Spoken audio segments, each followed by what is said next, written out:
আসসালামু আলাইকুম। আমি প্রফেসর শাহিন আক্তার বানু, দর্শন বিভাগ, ঢাকা কলেজ, ঢাকা। শিক্ষার্থীবৃন্দ, যেখানেই আছো আশা রাখছি ভালো আছো। আমি অনার্স থার্ড ইয়ারের সিম্বলিক লজিকের উপর অনলাইন ক্লাস গ্রহণের জন্য উপস্থিত হয়েছি। প্রিয় শিক্ষার্থীবৃন্দ, তোমরা জানো যে সিলেবাসের দ্বিতীয় অংশ প্রেডিকেট ক্যালকুলাস আমি পড়াচ্ছি। এই প্রেডিকেট ক্যালকুলাসের গত কয়েকটি ক্লাস আমি ধারাবাহিকভাবে আলোচনা করে করে আজ যে অংশটি আমি আলোচনায় এসেছি সেটি হচ্ছে সে ধারাবাহিক আলোচনার একটি প্রয়োগ পদ্ধতি, অর্থাৎ প্রেডিকেট ক্যালকুলাসের সবচেয়ে আকর্ষণীয় এবং আনন্দদায়ক একটি চ্যাপ্টার হচ্ছে মানকাত্মক বিধির প্রয়োগে আকারগত প্রমাণ পদ্ধতিতে মানকাত্মক বিধি প্রয়োগে যুক্তিকে আকারগতভাবে প্রমাণ করা। তো শিক্ষার্থীবৃন্দ, চলো সময় নষ্ট না করি আমরা হোয়াইট বোর্ডে চলে যাই। তোমাদের একটু খেয়াল করতে হবে যে এখানে আমরা মানকাত্মকে 4টি বিধি পেয়েছিলাম ইউ আই, যেখানে আমরা অধ্রুবক এক্স থেকে ওয়াইতে যাব, আবার ইউজি পদ্ধতিতে ধ্রুবক ওয়াই থেকে আমরা অধ্রুবক এক্স এ আসবো। ঠিক তেমনি ভাবে আমরা ইআই পদ্ধতিতে বা নিয়মে অধ্রুবক এক্স থেকে ডব্লিউ তে যাব, আবার ইজি পদ্ধতিতে ধ্রুবক ডব্লিউ থেকে আমরা অধ্রুবক এক্স এ চলে যাব। অর্থাৎ আমরা যুক্তি পদ্ধতিতে একই যুক্তিতে ইউআই ইউজি ব্যবহার করব কিংবা ইআই ইজি ব্যবহার করব। আর তোমরা জানো যে এই হর্ষ চিহ্নটি হচ্ছে সার্বিক বচনের চিহ্ন বা সার্বিক নিদর্শন চিহ্ন, আর ডট হচ্ছে বিশেষ নিদর্শনের চিহ্ন।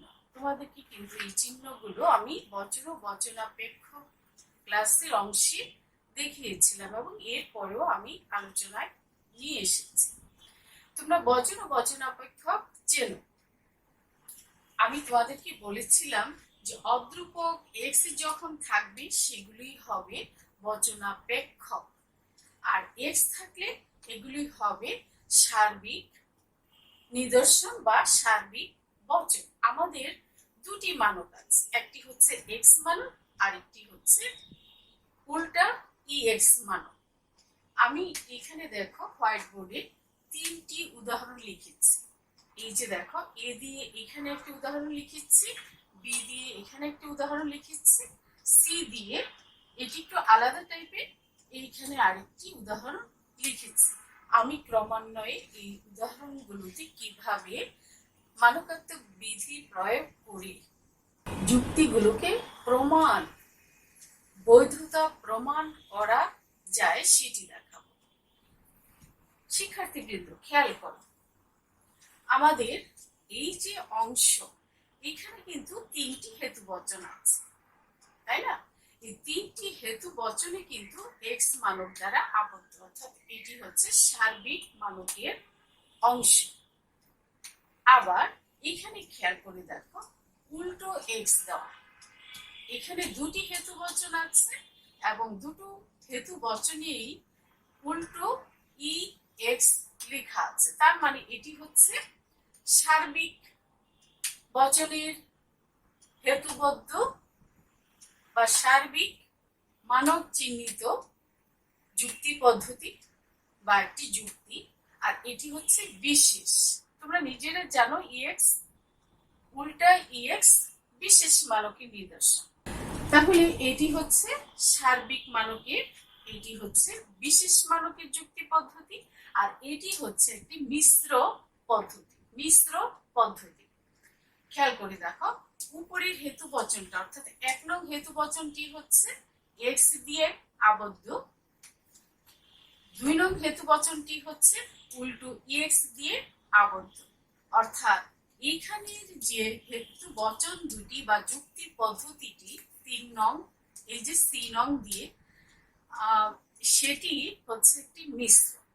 তোমরা অধিকাংশ ক্ষেত্রে এরকম উদাহরণ দেখবে কিংবা এরকম উদাহরণ দেখবে, তবে মাঝে মাঝে এইরকম উদাহরণ বা যুক্তিও তোমরা দেখবে। আমি এই 3 রকম যুক্তি এখানে নিয়ে এসেছি যেন তোমাদেরকে বোঝানোর জন্য, তোমরা যেন ভালো করে বুঝতে পারো যে সার্বিক মানক দ্বারা কিভাবে যুক্তি এরকম এই স্ট্রাকচারে হয়, বিশেষ মানকের যুক্তি এই স্ট্রাকচারে হয়, এবং মিক্সড ভাবে সার্বিক বিশেষ এরকম করে থাকে। বোর্ডটি ছোট, সেজন্য এই অংশটি এখানে রেখেছি, কিন্তু তোমাদের সুবিধার্থে তোমরা যেন এগুলো চিনতে পারো যে কোন মানকের যুক্তি পদ্ধতি কিরকম। এখন আসো আমরা এই যুক্তি পদ্ধতিতে কিভাবে রুলস অফ কোয়ান্টিফিকেশন বা মানকাত্মক বিধি আমরা প্রয়োগ করব সেই অংশে। এটি কিন্তু তেমন কোনো জটিল না, আমি কিন্তু তোমাদেরকে এগুলো শিখিয়ে এসেছি। তোমাদের মনে নেই rules of inference, rules of replacement, সেই রুলস গুলো এখানে ব্যবহৃত হবে, কারণ এগুলোর বাইরে রুলস অফ ইনফারেন্স এবং রুলস অফ ইনফারেন্স দিয়ে তো আমরা বাচনিক কলনের বিভিন্ন বৈধতা অবৈধতা নির্ণয় করে এসেছি, কিন্তু সেসব যুক্তির বাইরেও যে আরো যুক্তি আছে সেগুলো যে প্রমাণ করা যায় এবং সেগুলো প্রমাণ করার জন্য যে অতিরিক্ত সিস্টেম বা বিধি প্রয়োজন হয়, সেই কারণেই কিন্তু এই মানকাত্মক এই 4টি বিধির প্রবর্তন করেছেন লজিশিয়ানরা। এটি কিন্তু আমি বারবার বলেছি, তাই না?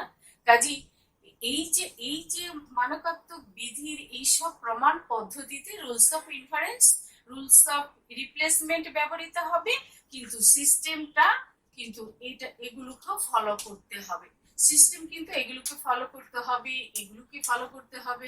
এই যে দেখো হর্ষ দিয়ে আমরা সার্বিক এই বিষয়টাকে দেখেছি, এই যে দেখো ডট দিয়ে আমরা বুঝেছি এটি হচ্ছে বিশেষ মানকের। হর্ষ হচ্ছে এই যে দেখো হর্ষ হর্ষ হর্ষ, এই যে দেখো সিদ্ধান্ত হর্ষ। আবার এখানে দেখো এই ডটটা, এই ডট কিন্তু এখানে আছে, এখানে আছে, এখানে আছে। এই যে দেখো সার্বিক মানকের এখানে হর্ষ আছে, বিশেষ মানকের এখানে হর্ষ আছে, আর সিদ্ধান্তটা হচ্ছে বিশেষ মানকের, তাই না? আমরা এই ডট দেখে আমরা বুঝবো যে ডটের বেলায় আমরা এই 2 অংশে যাব, আর হর্ষের বেলায় আমরা ইউআই ইউজি অংশে যাব। এই জিনিসগুলো কিন্তু খেয়াল করতে হবে। সেই কারণেই কিন্তু এই অতিরিক্ত বিধিগুলো ইউআই ইউজি ইআই ইজি অংশগুলো প্রতীকী যুক্তিবিদ্যা মানকাত্মক অংশে বা বিধিমালা হিসাবে সংযুক্ত হয়েছে। এখন আসি আমরা দেখি, এখানে দেখি 3টি হেতুবচন আছে, ডান দিকে তির্যক রেখা। তোমরা যদি খেয়াল করো দেখবে যে আমরা rules of inference, rules of রিপ্লেসমেন্টে কিন্তু আকারগত প্রমাণে যেরকম হেতুবচন দেওয়া থাকতো, তারপরে ডান দিকে তির্যক রেখা টেনে সিদ্ধান্ত দেওয়া হতো, পরে আমরা অবরোহী পদ্ধতি অনুসরণ করে সিদ্ধান্তকে প্রমাণ করেছি। এখানেও তাই করতে হবে, তবে এখানে ওই জিনিসগুলো খেয়াল করতে হবে। এই জিনিসগুলো, এই রুলস গুলো অনুসরণ করে আমাদেরকে এই বৈধতা কিন্তু প্রমাণ করতে হবে। এই যে বৈধতা খেয়াল করেছো, আর আমরা এখানে মানকাত্মক বিধিমালা প্রয়োগ করব। এই 4টা বিধি সঙ্গে থাকবে, মানে এই 20 বিধির সাথে আরো এই 4 বিধি এবং কিছু কিছু চিহ্ন অনুসরণ করেই কিন্তু এগুলো করতে হবে। এখন আমরা কি দেখি, এখানে দেখো 3টি হেতুবচন দেওয়া আছে। প্রথমেই আমরা মানক মুক্ত করব। আমরা ইউআই এর অনুসারে দেখি যে এটিতেও ইউআই আসবে, খেয়াল করে দেখো এটিতেও আসবে, এটিতেও আসবে। এই 3টি সার্বিক মানক, সার্বিক নিদর্শন যেটাকে বাংলায় বলেছি, এবং গত রুলস অফ কোয়ান্টিফিকেশনে কিন্তু আমি সেটা বুঝিয়েছি। তাহলে 4 নম্বরে কি করব, আমি প্রথমটা আমি মানক মুক্ত করব। এক্স সরিয়ে আমি খেয়াল করো, আমি এই 3টি হেতুবচনে এক্স মানক মুক্ত করে ওয়াই মানক বসাবো। আমি এখন কি করব, এক্স মানক, এগুলো হচ্ছে বচনাপেক্ষক, তাই না? এটি হচ্ছে, এই অংশগুলো হচ্ছে বচনাপেক্ষক। কাজেই আমি 4 নম্বরে কি করব, 4 নম্বরে এক্স কে রিমুভ করে ওয়াই বসাবো। তাহলে কে ওয়াই হর্ষু ভি ওয়াই। আমি এটি কি করলাম, ইউ আই অনুসরণ করলাম। আমি 5 নং হেতু বচনেও কিন্তু এই 2 নং চেঞ্জ করব।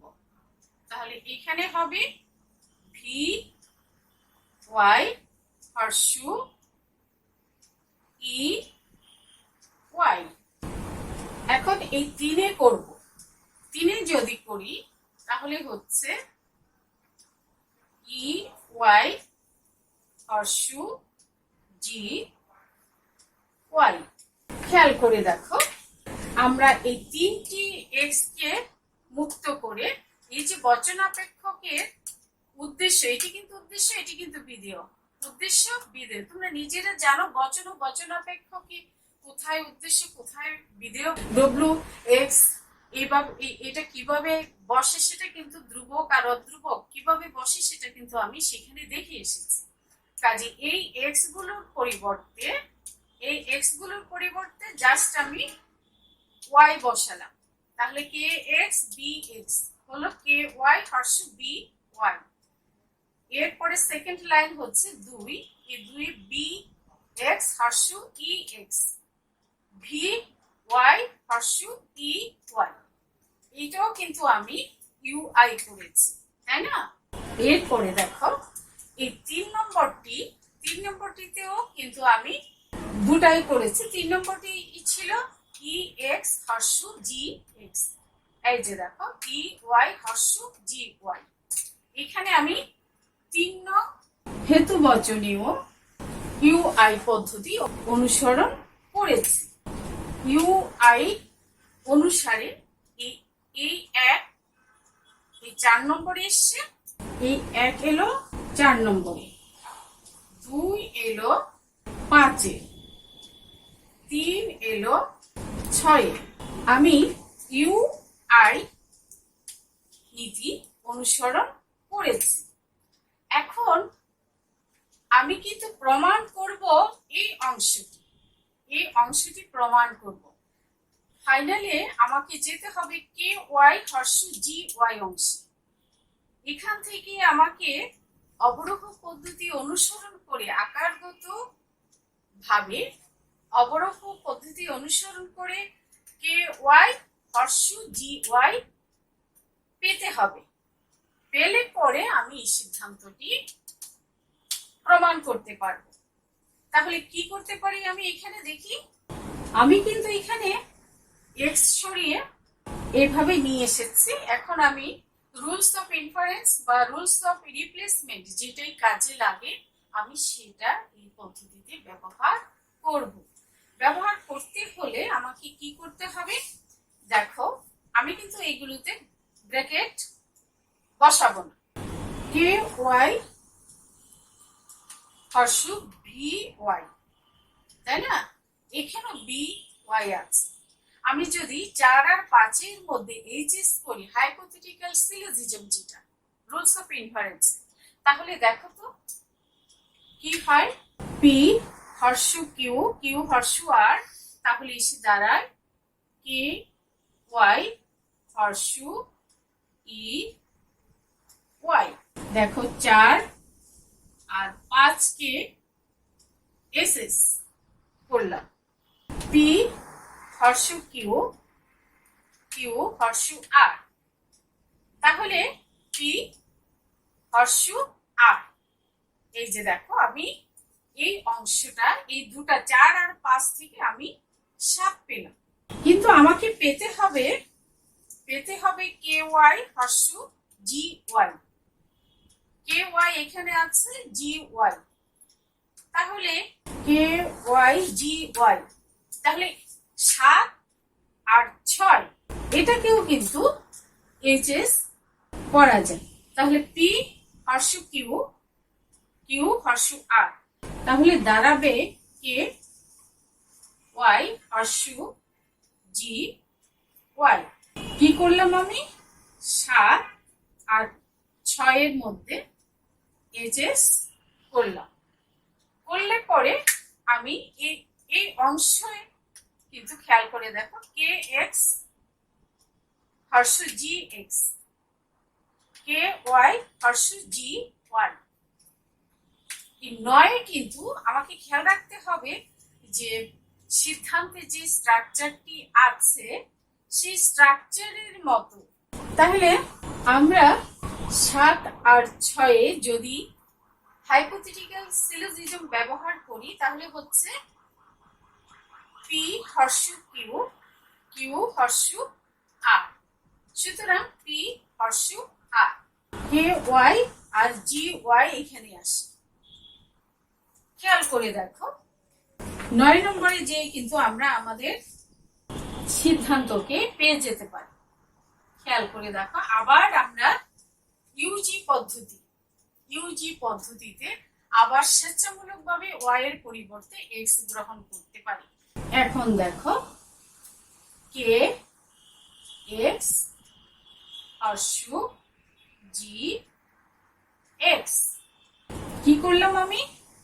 8 এর ইউজি পদ্ধতি ব্যবহার করলাম, করে আমি কিন্তু সিদ্ধান্তকে পেয়ে গেলাম। 8 এর ইউজি পদ্ধতি ব্যবহার করলাম এবং সিদ্ধান্তটি পেয়ে গেলাম। খুবই সিম্পল। আবার একটু শুনি এখানে কি করেছে আমি?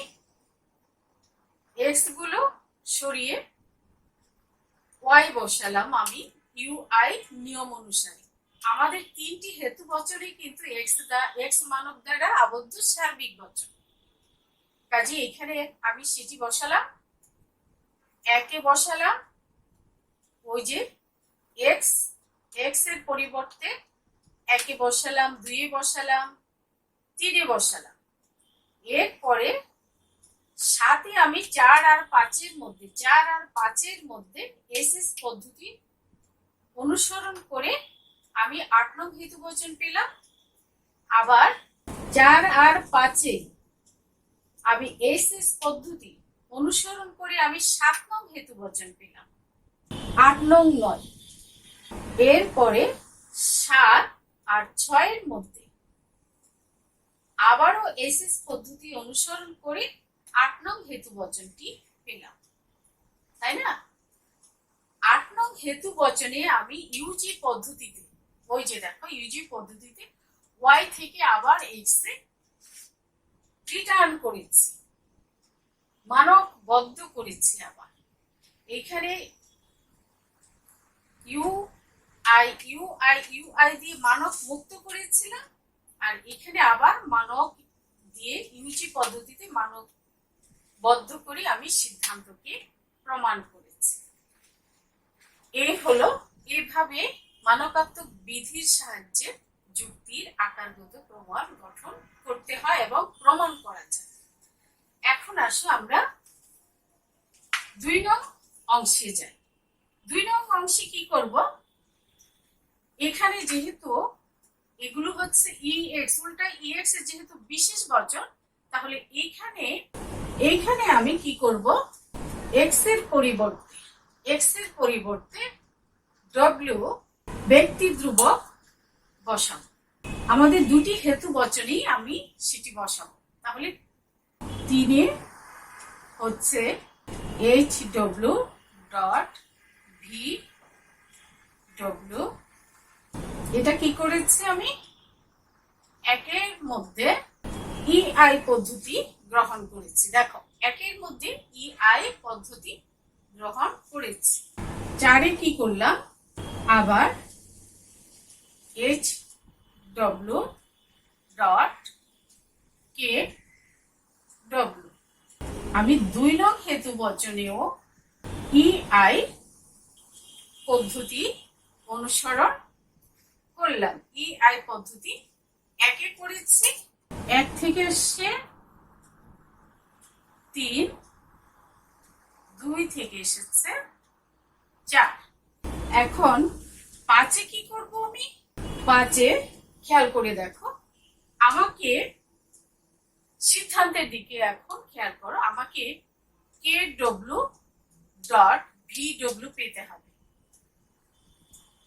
KW এই যে এখানে আছে, আর এই VW পেতে হবে, তাই না? তাহলেই তো করে আমি আবার ইজির মাধ্যমে এই অংশে যেতে পারবো। তাহলে 3-এ আমি কি করতে পারি? 3 কে আমি ভি আর কে এর দিকে বেশি নজর দিব। 3-এ আমি কমিউটেশন করি। কমিউটেশন করলে পরে VW.HW আসে। তাহলে 3 কে করলাম কমিউটেশন। কমিউটেশন মানে কি জানো তো? স্থান পরিবর্তন, মনে নেই? কমিউটেশন স্থান চেঞ্জ করে, P.Q.Q.P ডট আর ভি সিম্বলের জায়গায় কমিউটেশন করতে হয় বা করা যায়। এখন 6-এ দেখো, আবার আমি কি করতে পারি? 3 কে কমিউটেশন করেছি, 4 কেও করি, তাহলে পাচ্ছি KW.HW। তাহলে 4 কেও কিন্তু আমি কমিউটেশন করলাম। কমিউটেশন হলো। এখন 7-এ আমি, যেহেতু আমার নজর থাকবে KWর দিকে, তাই না? তো KW কে আমি সিম্প করে নিয়ে আসি। KW 6 কে সিম্প মানে কি? সিম্পলিফিকেশন। আমি KW.VW চাচ্ছি। তাহলে 6 কে যদি আমি সিম্পলিফিকেশন করি, তাহলে VW তো এখানে আছে, তাই না? তাহলে 5 কেও তো আমি সিম্পলিফিকেশন করতে পারি। VW 5 কে সিম্প করলাম। এখন তো আমি এই দুটাকে কনজাংশন করলেই কিন্তু এই অংশটা পাই, তাই না? খেয়াল করে দেখো, KW.VW।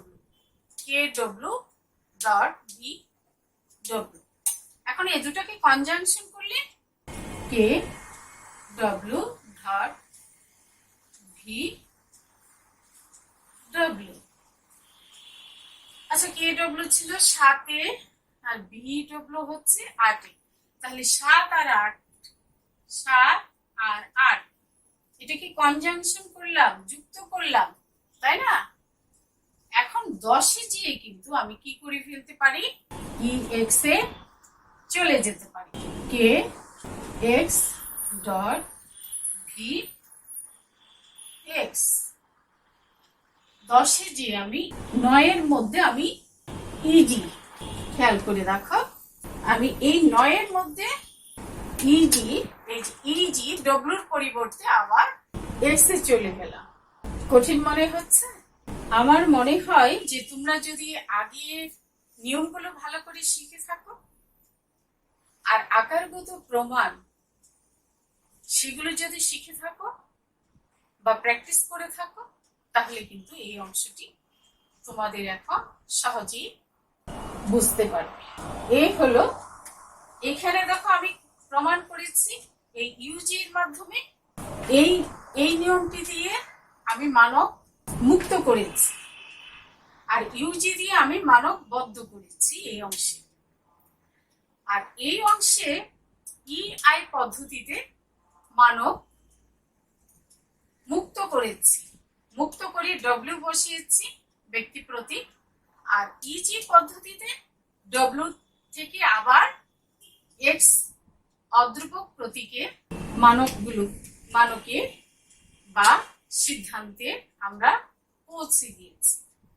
KX.VX এইভাবে মানকাত্মক বিধিমালায়, এটি হচ্ছে সার্বিক বচনে সার্বিক মানকের যুক্তি প্রক্রিয়া, এটি হচ্ছে বিশেষ। তো শিক্ষার্থীবৃন্দ, আশা রাখি যে তোমরা তোমাদের এই যে মানকাত্মকের যে ক্লাসে আমি ভীতি দেখেছি, সেই ভীতিটা কিছুটা হলো আমি এই অনলাইন ক্লাসে কাটানোর চেষ্টা করেছি এবং ভীতিটা তোমাদের কেটেছে। আর একটি চ্যাপ্টার আছে, সেটি হচ্ছে অবৈধতা প্রমাণ। সেখানেও কিন্তু কিছু দুটি ক্লাসে আমি টোটাল সিলেবাসটি শেষ করতে পারবো বলে আশা রাখছি। খেয়াল রাখতে হবে মানকাত্মক বিধি কিন্তু হচ্ছে বৈধতা প্রমাণ, বৈধতা জিনিসটিকে প্রমাণ করা, একটি বৈধ যুক্তিকে প্রমাণ করা। আর প্রুভিং ইনভ্যালিডিটি বা অবৈধতা প্রমাণে দেখা যাবে যে একটি পদ্ধতি কিভাবে অবৈধ, সেই অবৈধটাকে তোমরা কিভাবে প্রমাণ করবে সে অংশটি নেক্সট ক্লাসগুলোতে আমি আলোচনা করব। ঠিক আছে শিক্ষার্থী, যেখানেই থাকো ভালো থাকো। আল্লাহ হাফেজ।